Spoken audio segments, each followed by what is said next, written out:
Hello. Take a ride to downtown Lexington, and you would be amazed to find the number of buildings that dot this wonderful place, right? In a moment's time, you are able to differentiate between a secular building from a religious building, even without looking at its name boards or the messages on the walls, may it be a temple, a church, or even a mosque. Have you ever wondered why that happens and how, of course? The reason is very simple.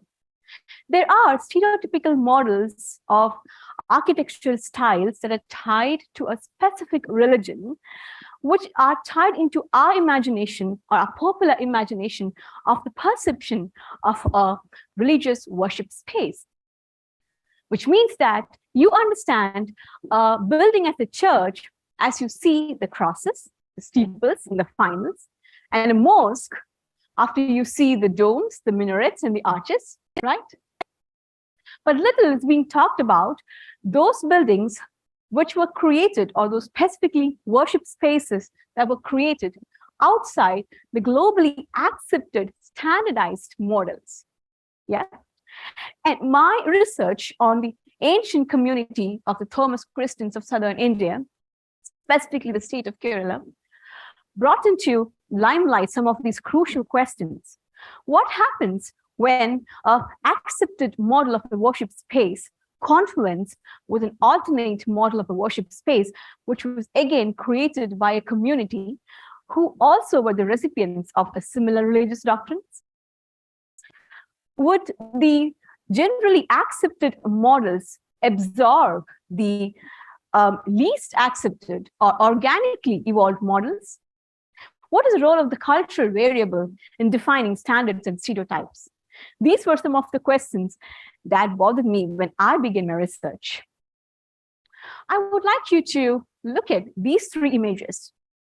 Which one of you do you think is a church?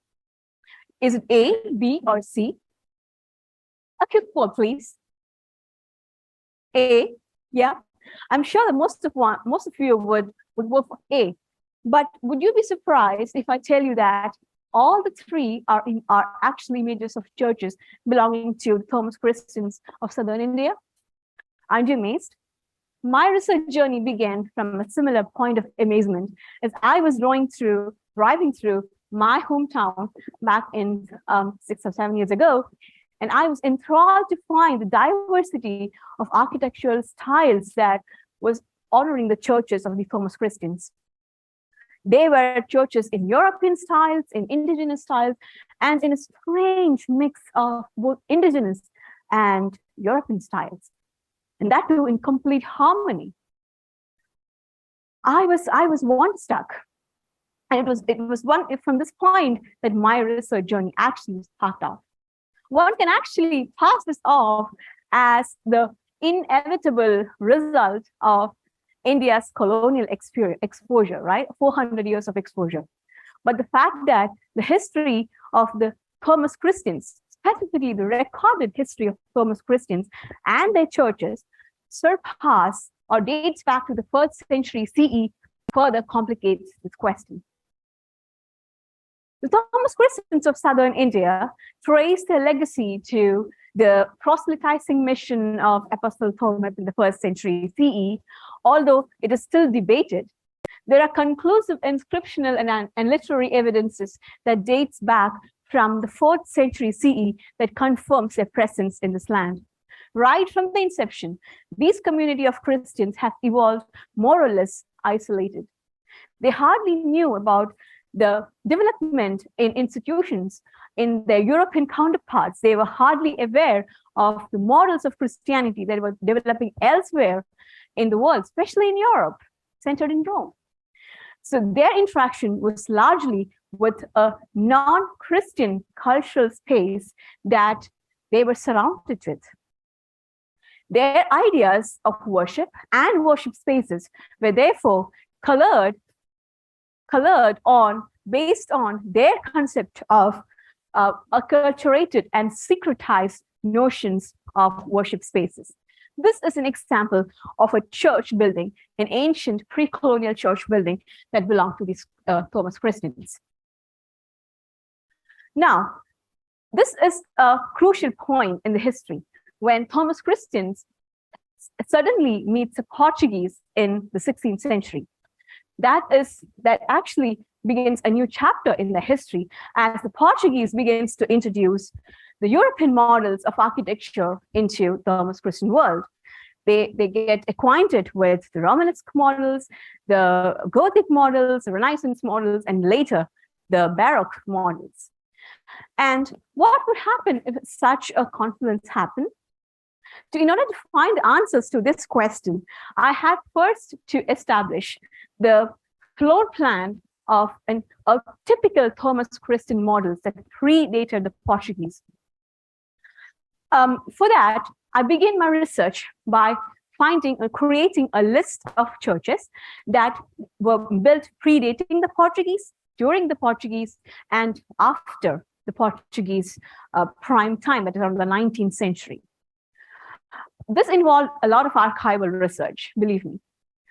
But the second step was more tedious. The second step after collecting the data was to go in and locate these churches personally, find out the elements of commonalities and differences between various pre-Portuguese Christian church models, and derive and come up with a basic floor plan of these churches.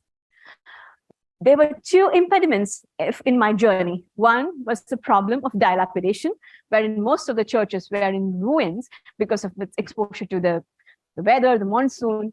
And secondly, was a problem of renovation, where from the start of the 20th century, most of these churches were being renovated in immeasurable ways that they were losing its original charm. With a tedious work that involved both corroboration from literary evidences, I came up with this basic model of a Thomas Christian church architecture. We find that there are three distinct elevation levels for these churches. One is a highly elevated level, that is the altar, and then you have a nave, and then a lower porch. Now, this is a style, this is a basic pattern of a typical, quote-unquote, Hindu temple of the period. Isn't that an interesting point? But even though this looks like a very a basic model of a Hindu temple, there were distinctive features like the presence of a Persian cross, quote-unquote, a cross with fluted or flowered ends. There were the presence of dibastambas, or flat stubs, which again were element of the Hindu temples, but it had wonderful, beautiful elements of Christian art. My second, having established the presence of a strong understanding of a church architectural style predating the Portuguese, my next task was to understand what were some of the changes that were brought out by the Portuguese. And again, I had to go back to my list, and I found out the churches and located them. And again, I came up with this basic floor plan of a church that was built in the 19th century. Now, if you observe this building or the floor plan, you find that the basic architectural style remains the same, with a porch, a nave, and a constricted altar. But you find a number of I'm sorry for that. You find a number of additions like the baptistry, the belfries, and the sacristy, and even the veranda in the northern side is additives, right?